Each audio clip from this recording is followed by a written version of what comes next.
tu ta có thìa rong cha lử lại lử tu còn nia có gió tu rong tan thó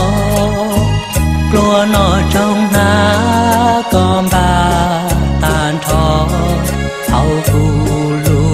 này thìa chín chờ lúa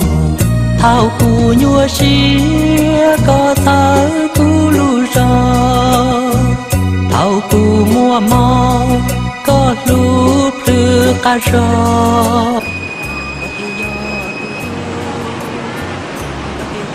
Đến ngày 18 tháng 3 thì chị có ước muốn gì?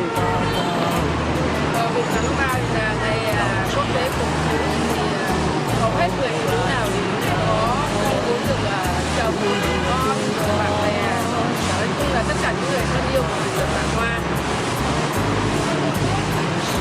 Ngoài hoa thì chị có muốn được tặng thêm món quà gì nữa không? Thì đó là ngoài hoa thì có một cái quà lớn nhất, đó là cái quà mà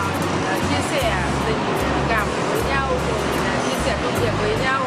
rồi là quan tâm với nhau, rồi là cùng nhau để xây dựng được một gia đình nào cho một gia đình cho nó tốt,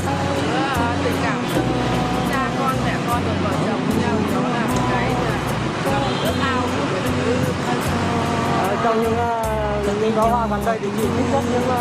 bó hoa nào? Thì tất nhiên thì là luôn luôn là hoa hồng đã bày tỏ tất cả cái tình yêu của